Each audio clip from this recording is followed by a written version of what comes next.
So you just got a new bike and it might even be ready to race, but is it ready to ride? I'm Kyle with Dirt Bike Channel. Stick around, we're gonna talk about it.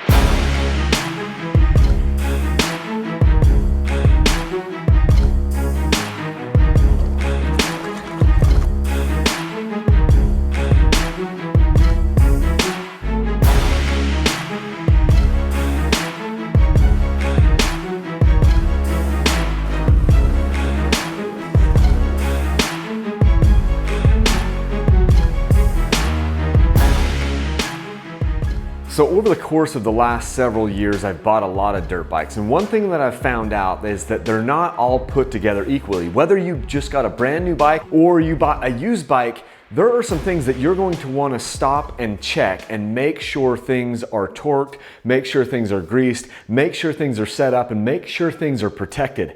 And it's going to take you some time. Just because it's a new bike doesn't mean it's ready to ride straight out of the box. So I've bought, over the last 8 years, I've bought about 30 or so big bikes and probably 10 or 12 of the little bikes. So I'm talking about 42 or 40 or so, 45 different bikes that I've purchased. And I've noticed that we have to do some things to them before they're really ready to go out and ride. So this list applies for brand new bikes and for used bikes. And just because you bought a brand new bike does not mean that these things have been done properly. So I'm gonna show you some of the setup things that I do on the bikes, from everything from levers to skid plates to protection. And some of these things won't cost you a single dime because they're just set up. You're just checking to make sure things are, installed properly, or that we have the correct amount of free play in certain places. And some of these things are, some extra protective parts that I put on the bikes. But this is what happens when I get a brand new bike. So when I get a brand new bike, I'm like, this is a lot of work. This bike is going to be yours though, because I'm giving probably this bike away, 2020 300 KTM 300 XC TPI. I'm giving this away for somebody for Christmas. So I'm going to go through and show you some of the things that we've done to get this thing set up.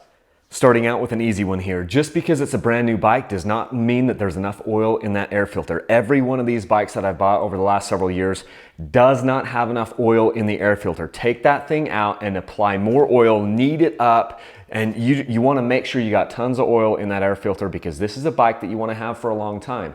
So let's actually oil our air filter.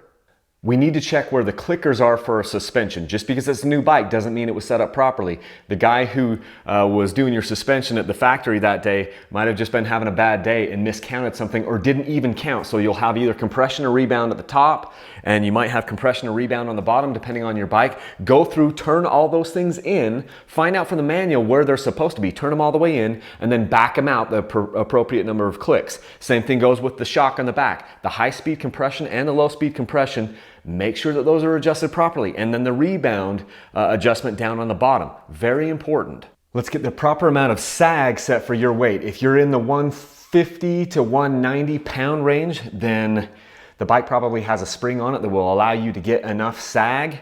But if you're not in that weight range, then you're gonna have to get at least a new spring back here, and you might need new springs in the front forks as well to hold up your weight. So set your sag.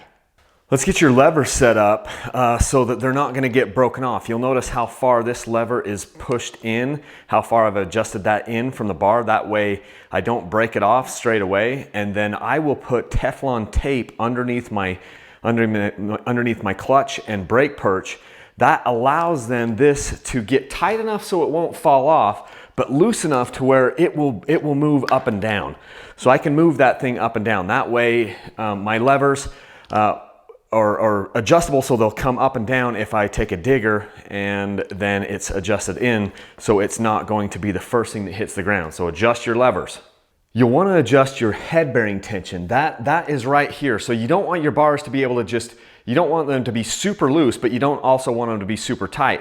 I kind of like this. If you got the wheel suspended, I kind of like it so that it'll hold its own for most of the travel here. But then if I bump it like this, whoops, I got my foot in the way. If I bump it like that, it will fall over just very so gently to one side or the other if the bar is mostly over. If this is too light or too tight, or too loose or too tight, then you'll loosen your triple clamps up here, these two, loosen the pinch bolt down here on a KTM, and then you'll be able to put more tension on this pinch the head bearing bolt up here to get the correct amount of tension on these handlebars. These ones are just about perfect how I like them, and check that after you've ridden it a little bit because it may loosen up. So you want to get the correct amount of tension here on your head bearing.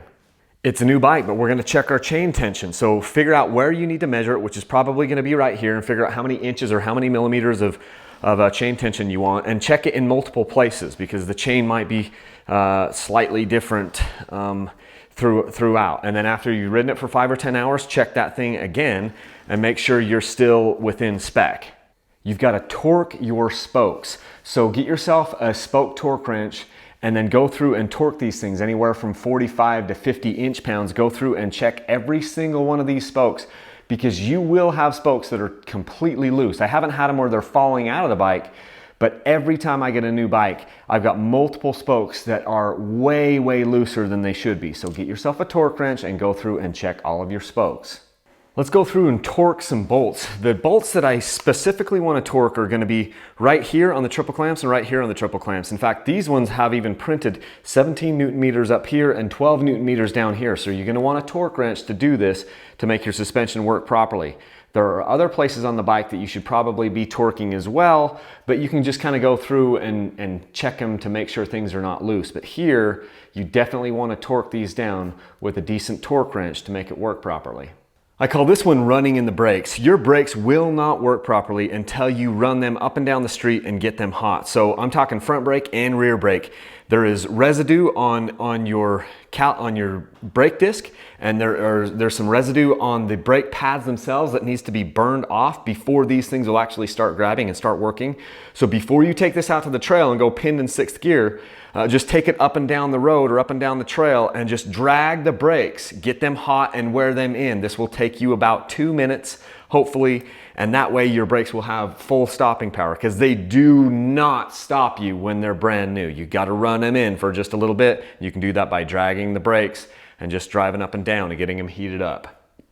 We want to see if our front tire has been installed in such a way that it puts our forks on a bind. So this fork is basically supposed to be in perfect alignment over here. And these pinch bolts on the axle on this side might have that kind of bound up. So what you can do is loosen the pinch bolts on this side, get the bike up, get weight up off the bike on a stand, loosen these pinch bolts and make sure that this side over here can free float on that axle a little bit and get it installed properly. You can loosen these up and then take the bike and just take it off the stand and push it forward, a few feet, and then cramp down on the brake. That will probably free this up, and then you can tighten these down to make sure it's not bound up, because you do not want these forks to be either too compressed in or too far out. You want that to be in perfect alignment, so check that. Let's check the position of the bars. On some bikes, you'll have multiple holes here in the triple clamp so you can move the bars either forward or back, closer to you or further away. If you're a taller rider like me, you usually want to move that further away from yourself. If you're shorter, you can sometimes move it back. So on this particular bike, you can just take these top bolts off, and then there's a Torx bolt down here where you can just kind of flip the mount around, and that will move the bars a little bit forward. So check to see if your bars are moved forward or back and adjust them accordingly for your riding style. And then also the rotation of the bars. So you'll loosen these pinch bolts here and you can rotate the bars forward or back for your liking. I like the bars to be in a neutral position as far as forward and back. But I like to move them forward. You may be different based on your riding style, but that's what I want to do, and you want to check that. This bike has a steering stop bolt. This bolt is in there so you can adjust that in or out. I remove those. If you're going to do hard enduro type stuff, you might want might want your handlebars to turn a little bit more. So I've been taking these bolts out. Some of you might not have this option, but if you do have the option, I'm taking these bolts out. And some guys are like, well, that's meant to keep you from swapping out. If your handlebar is already over to the stop with the bolt in, you're going down anyway, regardless of whether you have these in. So I take those out so I can turn my handlebars a little bit more, helps me on switchbacks and some of those tighter areas. I know what you're thinking, guys. You're thinking that's a lot. Well, those are just the things that I do to set up the bikes that don't cost any money. Here are some of the things that you may want to look into that are going to have some cost. First and foremost, a skid plate. Your bike might have come with a skid plate, but if it didn't, go out there and purchase one, because you should not do any of this type of riding without a skid plate. If you're just a motocross racer, maybe you can get away with it, but if you're riding off-road, gotta have a skid plate on the bike.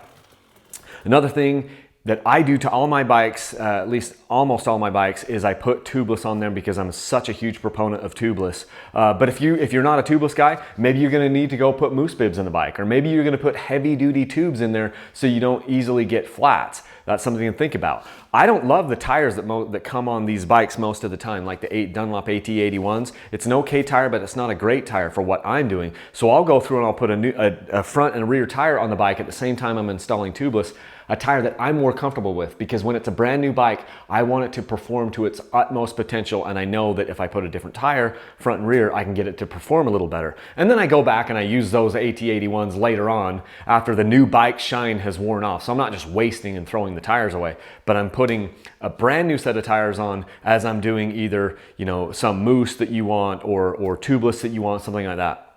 So tires or tubeless or moose may be something that you want to install off on the bike straight away.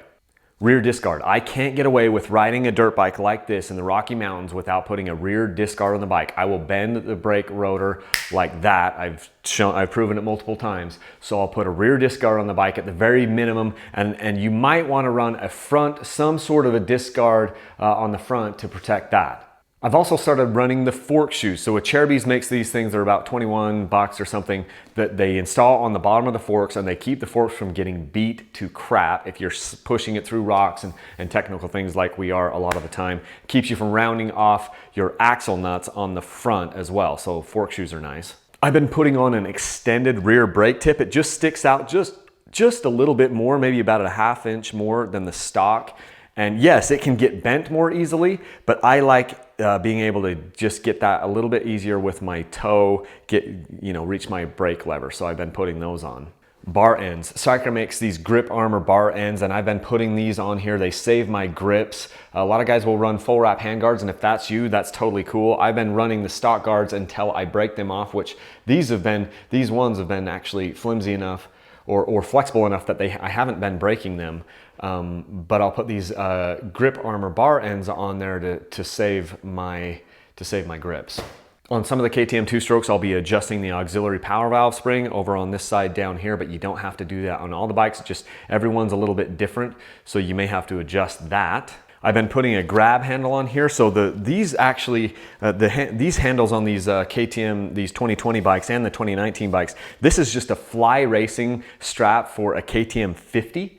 So that's what I've been putting on here, and it just gives me some place to grab. And then you might want to put some sort of a grab handle up on the front, up on your forks or your fender if you're doing the hard enduro stuff. That's pretty much it. So as you can see, when I get a new bike, another thing is you just want to check levels. You want to check fluid levels up here, like check your coolant level, make sure that you've got enough oil in the bike, all of these things. You just kind of want to double check everything.